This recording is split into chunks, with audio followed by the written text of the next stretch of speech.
Hello and welcome to this edition of CharmTV's Game Changers. I'm Mark Clark. On this episode of Game Changers, we'll sit down with Isabel Mercedes Cumming, Inspector General for the City of Baltimore. Ms. Cumming will share with us the role of the Inspector General and the office's goals for the year. We'll be right back.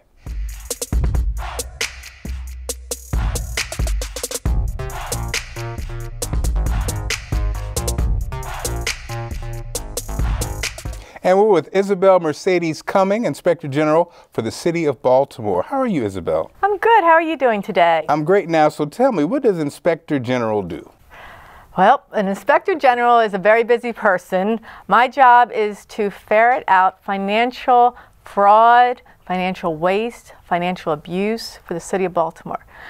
I like to call myself the people's investigator because it's the people that makes me successful. Wow, you said ferret out. You got it. Man, so people don't know when you're looking at them, I guess. I can go undercover. I have in the past.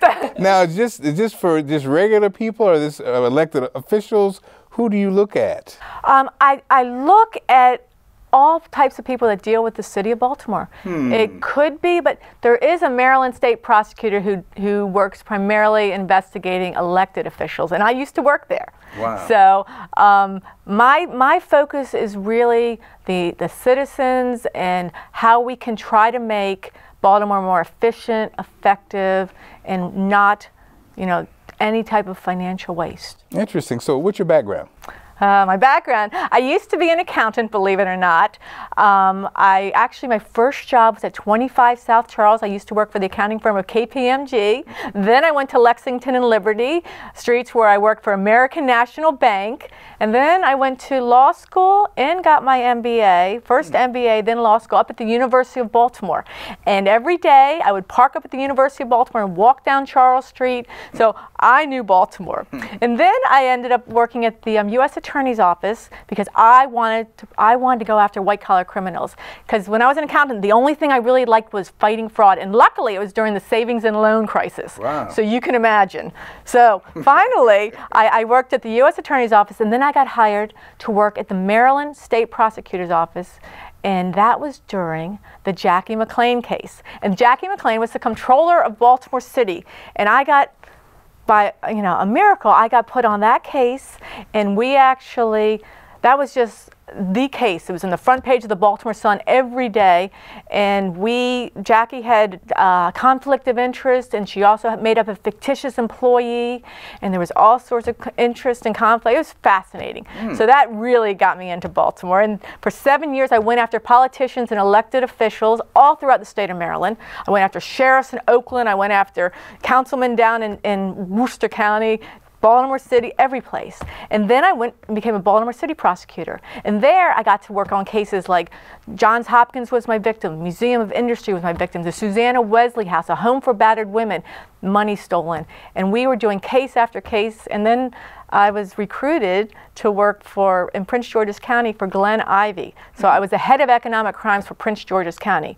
And when I got there, there were 2 prosecutors. When I left, there were 14. We had the first mortgage fraud unit in the United States of America. We had an identity theft group. We had an elder abuse group. And the Washington Post, which is a difficult place to get acclimated, they named us the shining star of his administration. And from there, I was recruited to go to Washington, D.C., where I became the head of the investigations for the Washington, D.C. Metro. Again, I started with 1 investigator. I left with 14. And we were having 200 investigations. I mean, it was a very busy time. And then I was lucky. There's no one happier than me because that was 14 years of commuting 4 hours a day. I had the opportunity to become the Inspector General of Baltimore, and I love it here. I live in Federal Hill. I mean, Baltimore has been my first job, my education. Baltimore is part of my soul. So I am one happy woman becoming the Inspector General of Baltimore City. And you are the first female and Hispanic Inspector General in Baltimore history. In history. It's amazing. I pinched myself. I actually had the opportunity to go up at the top of City Hall, where that thing is at the top. I actually went to the very top, and way at the very top, people have signed in for years and years and years, and I saw the other Inspector Generals, and I got to write my name on top of them, and I put first woman. Yay! So we talked off the air. You've had quite a colorful history from doing undercover to, so when you have seen the dishonest side of human nature, and I have. does it make you question everything, just even in your personal life, or everyone? I kind of sometimes, but I believe in people, and I will tell you, I have met so many good, hardworking people in Baltimore City, and they really want to see the abuse. They want to see it stop. It's our money. We're paying the taxes. Let's make it work. And I mean, sometimes it's shocking how hardworking some people are, and that's another program that I really want to work with, because we have an amazing new city solicitor. I mean, Judge Andre Davis. I mean, he went from being a Fourth Circuit judge, a senior Fourth Circuit judge, to becoming the solicitor. He had a lifetime job. He gave it up because he believes in Baltimore. I mean, that's another reason, I get the opportunity to work with him, and we're going to try to develop a very strong whistleblower program here in the city of Baltimore. And when I had the opportunity to meet all the council people, they thought that was just a wonderful idea. That Baltimore will have an ability that people can, if they see something, they won't be retaliated against. They have protection. And where I used to be at WMATA, I developed that program with my team, and it was so good that actually the Federal Department of Labor came and watched us do the presentations, and they actually modeled it after us. So I want to do that type of stuff here in Baltimore. I want to have the best hotline. I want to have people just knowing that they have someone to turn to that really cares. That's what I want, and that's what I'm going to do. And is the corruption systemic? Not just here in Baltimore, but I mean, it's everywhere. It's everywhere. Greed. Yeah. It's greed. Yeah. I mean, and that's what I love stopping, because I can think of the cases. The Susanna Wesley House, that is a home for battered women and their children. Well, their executive director decided he wanted a Sub-Zero refrigerator, and he wanted granite top. $80,000 he stole. This is a man that he was a man of the year in Anne Arundel County. $80,000. Shut the Susanna Wesley House home for 2 years. That's unforgivable in my book. I think that people, we have to fight that type of fraud. We have to fight the greed, and we just have to believe that we can, and I do, and I have. We're gonna take a break and be back with more Isabel Mercedes Cumming. Yes. On Game Changers.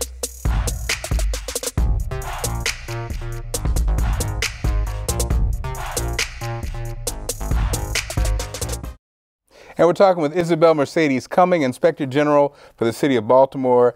Isabel, you obviously are high energy, and I feel like we're going to get them. You're going to get them all. We are. Now you're going to help me too. I'm going to help. You're going to help me. Whatever I can do. Oh, I need people to realize what our hotline number is, and I know that you're putting it up on the screen. Right. And we are going to make a difference, because do you know what? People have seen things for years, and they don't know who to turn to. Well, I'm who you turn to. Okay, so that's what so specifically, if you are someone, it feels like something, some corruption, something that's going on, they call your office and you deal with it. That's what you do. That's what we do. And so how do you gauge your success? I'm going to gauge my success, and the first year I'm going to gauge my success by seeing the number of hotline complaints we have right now double. And then from there, I want it to double again, because I want people to realize that we are getting things done. And that's how I'm going to gauge my success. In September, there's going to be a report that comes out to all the people, and all the investigations I do that are going to be on our hotline, I'm not addressing them to the mayor or the council people. They're going to be CC'd, but you know who they're going to be addressed to? The citizens of Baltimore City, because that's who made me what I am. So the Inspector General really is the citizens' activist. The citizens, you basically are fighting for the people. I am. I'm the people's investigator. The I people's am the champ, person. if you will. Exactly. And many times people have come to me through the years and said, Isabel, you were my last chance. And I take that very seriously. And is this just, is it just a elected officials and organizations? Is it just anybody? It's anybody. If you're a city employee and you see an employee that comes in day and is not doing their work, and you know that they're getting overtime and they're wasting our money, those are the type of things we need to know about. Overtime abuse. I mean, we don't want to see what happened, you know, and what happened in Baltimore City, the police department. We don't want to see that we don't want that to ever happen again. You know, we need to move forward, and we need to realize we've had bad things in the past, but we need to move forward and try to be able to have an avenue to correct it. There's a whole lot of people that knew what was going on, and we're the office you call to try to report those type of things and know that we will investigate it. You know, we'll be able to subpoena information, and we'll be able to get things done. And that's what we need. So, Isabel, I think a lot of times, a lot of the public, we feel like our elected officials, we get it kind of twisted. We forget that they really work for us and they really represent us. Why do you think we do that? Is it kind of like the system set up that way? You know what I mean? We forget that they're supposed to represent us, not the other way around. I tell you, I've actually been shocked by how much the public support and how much consumer feedback that the elected officials actually do. I mean, if you ever, the mayor, how she's like everywhere. I mean, she is so involved. It's and when you're actually there in City Hall and you actually see, it's very, a lot of the good that's happening in City Hall is just not reported. And that I've seen over and over again. So, you know, with our website, we're trying to get people out to know what we're accomplishing. And that, I think, will really make a difference. I mean, I think it's the partnership. It's the ability to move forward and the ability to look to make sure that the contracts we're taking, the procurement fraud, the financial fraud, that we're looking into where our money's going. I mean, I live in the city. I want to know where my money's going. If someone tells me that there's an abuse happening, we need to look into that, because that's what we do. Isabel Mercedes Cumming, Inspector General for the City of Baltimore. We love your energy. We love what you're doing. Keep up the great work. Thank you. Thank you so much. And thank you for watching Game Changers. I'm Mark Clark. Do you know a game changer in Baltimore? Send us your ideas to CharmTV@baltimorecity.gov.